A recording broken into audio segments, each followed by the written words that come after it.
انسان رزق کے معاملے میں ہمیشہ اللہ تعالیٰ کی طرف رجوع کرے اور کسی بھی پریشانی کی صورت میں غیر اللہ کی طرف رجوع نہ کرے، یعنی اپنے دکھ، تکلیف، پریشانی، اس کا داستان، اس کی بپتا صرف اللہ تعالیٰ کو سنائے، اسی سے دعائیں مانگے، اور یہ مت سمجھے کہ اللہ تعالیٰ نہیں سنتا تو وہ کسی اور کے در پر جا کر اپنی مشکل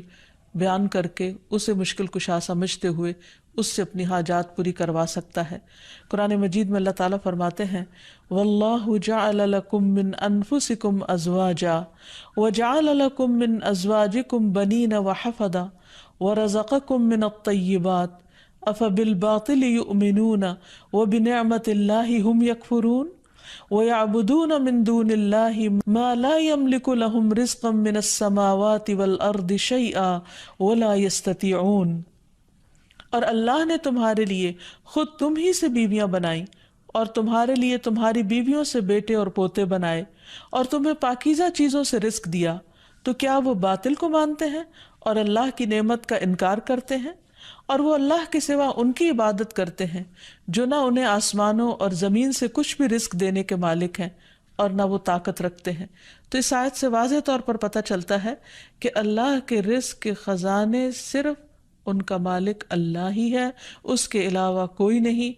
اگر اللہ تعالیٰ کسی کو رزق نہ دے تو کوئی اور کچھ بھی نہیں دے سکتا، کیونکہ اللہ تعالیٰ نے ملکیت کے یہ سارے اختیارات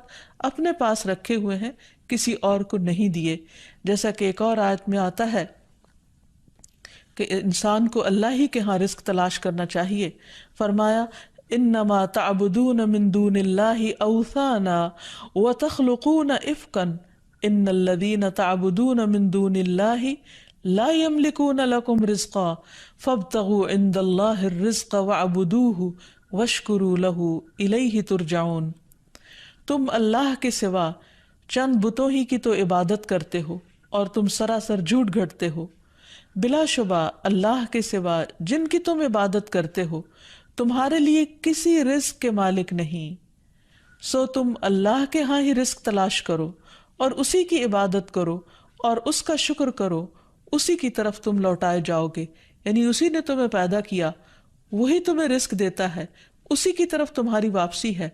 اس لیے تم نہ اللہ کے سوا کسی اور کی عبادت کرو اور نہ ہی اس کے آگے ہاتھ پھیلاؤ اور نہ اس سے توقع رکھو کہ وہ تمہیں کچھ دے گا، بلکہ اس کے مقابلے میں پورے یقین کے ساتھ اللہ تعالیٰ سے ہی مانگتے رہو، کیونکہ نبی صلی اللہ علیہ وسلم نے فرمایا کوئی شخص اس طرح دعا نہ کرے کہ اے اللہ اگر تو چاہے تو مجھے روزی دے، بلکہ پختگی کے ساتھ سوال کرے، پورے عزم کے ساتھ سوال کرے، کیونکہ اللہ جو چاہتا ہے کرتا ہے اور اس پر کوئی جبر کرنے والا نہیں ہے۔ اور جب بندہ اللہ سے رزق مانگتا ہے تو اللہ تعالیٰ اس کو عطا کرتا ہے۔ نبی صلی اللہ علیہ وسلم نے فرمایا جب تم اللہم ارزقنی کہو گے تو اللہ تعالیٰ فرمائے گا میں نے رزق دینے کا فیصلہ کر لیا، یعنی جب تم کہو گے کہ اللہ مجھے رزق دے تو اللہ تعالیٰ تمہیں جواب دے گا کہ ہاں میں تمہیں رزق دوں گا۔ اس لیے اس حوالے سے مکمل طور پر اللہ سبحانہ وتعالیٰ پر بھروسہ کرنا چاہیے، اللہ تعالیٰ کا تقوی کرنا چاہیے، یعنی اللہ تعالیٰ سے ڈرتے رہنا چاہیے، اور رزق کی تلاش میں حرام راستے اختیار نہیں کرنے چاہیے،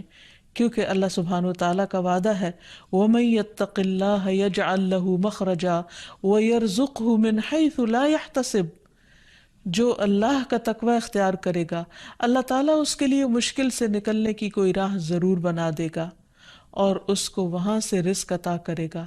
جہاں سے وہ سوچتا بھی نہیں ہوگا، یعنی اس کا وہم و گمان بھی نہیں ہوگا، اس کا خیال بھی نہیں ہوگا۔ اللہ تعالیٰ غیب سے ایسے اسباب پیدا کر دے گا جن کے بارے میں انسان نے کبھی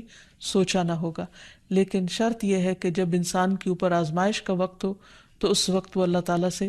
حلال ہی کو طلب کرتا رہے اور پریشان ہو کر حرام راستے اختیار نہ کرے۔ اللہ تعالیٰ کا وعدہ ہے کہ اگر کوئی اللہ سے ڈرتا ہے، اللہ کی اطاعت کرتا ہے، اللہ کی نافرمانی سے بچتا ہے،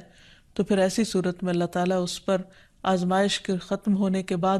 آسمان و زمین سے برکتوں کے دروازے کھول دے گا۔ فرمایا وَلَوْ أَنَّ أَهْلَ الْقُرَىٰ آمَنُوا وَاتَّقَوْا لَفَتَحْنَا عَلَيْهِمْ بَرَكَاتٍ مِّنَ السَّمَاءِ وَالْأَرْضِ اور اگر یہ بستیوں والے ایمان لے آتے اور اللہ کا تقوی اختیار کرتے تو ہم ان پر آسمان اور زمین کی برکتوں کے دروازے کھول دیتے. یعنی اللہ تعالیٰ ان دروازوں کو بند کر کے آزماتا ضرور ہے، لیکن وہ دیکھتا یہ ہے کہ بندہ کرتا کیا ہے، اور جب بندہ اللہ کی اطاعت ہی کا عزم دل میں رکھتا ہے تو اللہ تعالیٰ اپنی رحمتیں عام کر دیتا ہے. پھر یہ کہ انسان کو اللہ کی تقسیم پر راضی رہنا چاہیے. اگر اپنے سے زیادہ کسی کو ملا ہے تو اس پر حسد نہیں کرنا چاہیے، اور اگر اپنے سے کم کسی کے پاس ہے تو اس کے اوپر اس کو حقیر نہیں سمجھنا چاہیے، بلکہ انسان کی قدر کرنی چاہیے، اور ہمیشہ یہ سوچنا چاہیے کہ اس کو مجھ سے زیادہ دینے والے کو بھی دینے والا رب ہے، مجھے بھی میرے رب نے ہی دیا ہے، اور جس کے پاس کم ہے اس کا بھی مالک وہی ہے. اور یہ بھی انسان یاد رکھے کہ انسان جب حرام سے بچتا ہے، غلط راستوں سے بچتا ہے، اللہ تعالیٰ کی فرما برداری کرتا رہتا ہے، اس کا شکر ادا کرتا رہتا ہے، تو اللہ تعالیٰ اس کو حلال طریقوں سے بھی رزق عطا کرتا ہے. حدیث میں آتا ہے کہ رزق کی تلاش میں میانہ روی اختیار کرو، یعنی بہت ڈیسپریٹ نہ ہو جاؤ، اللہ تعالیٰ ضرور دروازہ کھولے گا. کہیں ایسا نہ ہو کہ رزق کا مؤخر ہونا یعنی ڈیلے ہونا تمہیں اس بات پر اکسا دے کہ تم اللہ تعالیٰ کی نافرمانیاں کرنے لگو، یعنی نافرمانی کے ذریعے اس کا رزق تلاش کرو.